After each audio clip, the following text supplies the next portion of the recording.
Good morning, everyone. Anton Stetner here, Real Estate Solutions Group. Today I wanted to talk about what a tax foreclosure is, or a tax lien sale, or a tax auction, whatever it is that you really want to call. I put up a little Facebook post yesterday, and a video out there on YouTube, and just got an unbelievable response for people asking what it is, so I figured I'd make this quick response video.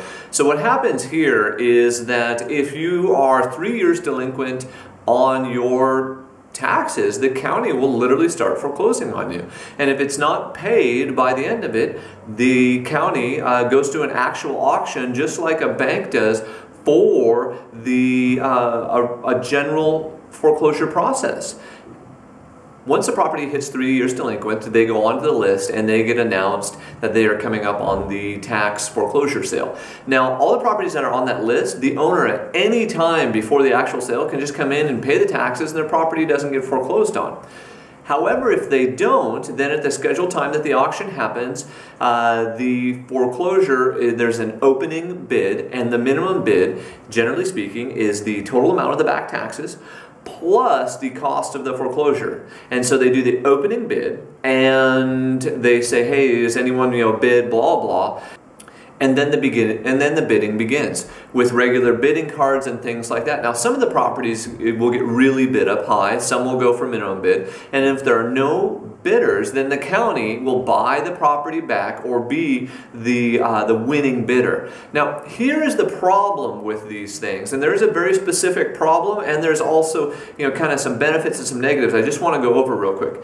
There's a really big generality. So generally speaking, in a tax foreclosure or a tax lien foreclosure, the underlying liens are extinguished. Now notice how I said the word generally. There are some exceptions, such as special utility liens, special assessments, ULIDs, LIDs, things like that. Now, all of those are generally utility or municipality style liens. However, if there's a mortgage, let's say, with Chase Bank or Bank of America or someone like that, and the tax foreclosure happened, that lien was extinguished.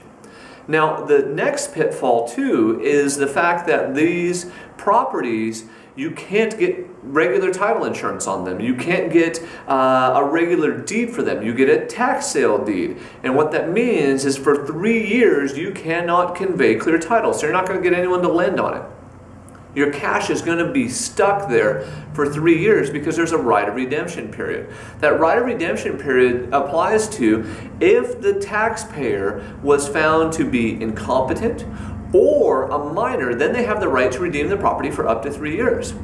So as an investor, one of the things you have to look at is you're going to have your cash tied up for a 3-year period, because what you do is when you make that offer, or your bid, I guess you would say, you make your bid, at that time, you have to either pay cash or cashier's checks. And I just go with cashier's checks in $5,000 and $1,000 increments, and they'll give you a refund later. But the moral of the story is your cash has to then sit there for 3 years until the property can be used again. So it's kind of a long-term investing style, but at times you can find some great deals. So that's how I was able to basically find that smoking deal. I did bid on a bunch of properties and was successful on one.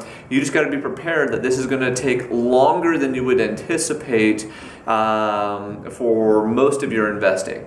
And the last thing that you guys need to do if you're interested specifically in these types of things is you've got to do some very specific research. So what we did before we went to the auction was we created an aerial of each property, we created a property profile of each one. We went in and looked at the tax records, and we also did a quick just lien search through public records. So we were getting kind of a property profile of each property, and then some of them we even drove out and looked at. So this is definitely a risky style of investing. There's a lot of variables that you have to pay attention to. However, I feel it can be a rewarding style of investing for people who have a longer time horizon and also have a little bit of appetite for risk if something goes sideways, because you never know, there may be issues with the property.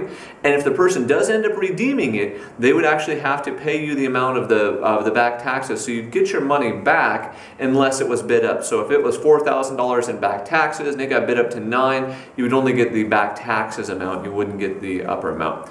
This only applies to Washington State. I don't know where you guys are at.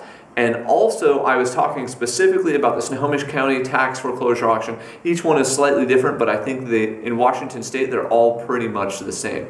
I'm Anton Stetner, Real Estate Solutions Group. Subscribe above, comment below. Laters.